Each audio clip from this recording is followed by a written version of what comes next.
Hello everyone.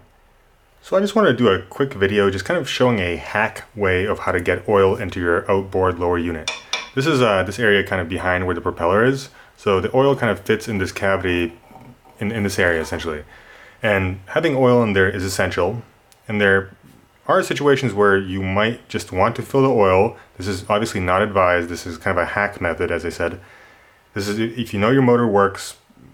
For example, I did this once because the screws we had, they were completely rusted and it was not possible to get the screw out. So what I wanted to do, I wanted to fill the motor with oil so I could use it and just kind of have fun and resolve the issue later. So this is not something really advised, but this is how you, in many different ways, how you can fill oil into this machine if the correct way to do it is not available. Now the correct way is the top oil screw and the lower oil screw. All you do is remove the oil, meaning the lower screw and the top, and the oil pours out. Then what you do is you put in the oil fill up and you fill it all the way until it starts pouring out of the top. Once it does that, you close the top and the bottom and you're good to go.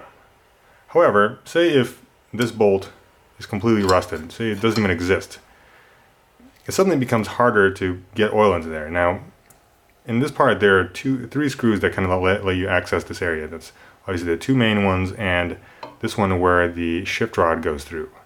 And also just quickly, I just want to show another way of how you can do it. This is kind of like going further than you'd want, but two other places where you can get to the oil cavity is the shift rod holder and the drive shaft holder. I mean, this one you don't want to do this. If you're doing this to fill oil, then you're going too far. I mean, this is, yeah. But this is pretty easy to remove, and you could put oil in through here. It really wouldn't be that difficult. Now, I also just want to point out that it is important to kind of know how much oil your outboard takes, because if you're kind of not using the way of filling it correctly, you don't know exactly if it's full to the top or how much is supposed to be in there. So I just advise kind of measuring and knowing that you put enough. That way you're certain you're not doing any actual damage. Now, so for example, if this screw is bolted shut, your only goal is to just get oil into this device. Now, you can empty it many different ways. One of the easiest ways to empty it is actually just pop the gear case housing. Just pop it a little bit. You don't have to take it far out. And this will allow all the oil to kind of pour out of here. This is just the easy way to fully empty the oil if this screw is blocked. Because you're sure that it was emptied, and this just makes it easy. You can also pop the shift rod housing and do the same thing and kind of tip the motor upside down, and essentially your goal is to just get all the oil out.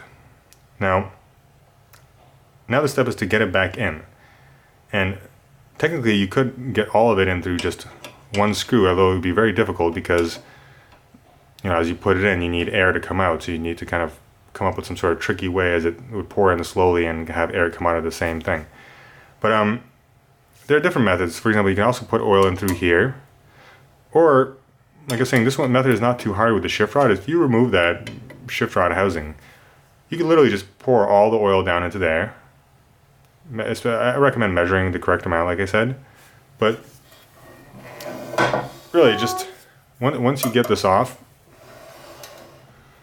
there's a big hole here, probably about an inch and a half, and you literally just dump all the oil there and put this thing back in. And this is not a bad way to remove the oil and put it back in. Once again, I just want to say this video is just kind of giving you an idea of different ways you can put oil into your lower unit. This is not correct. Let's scratch this.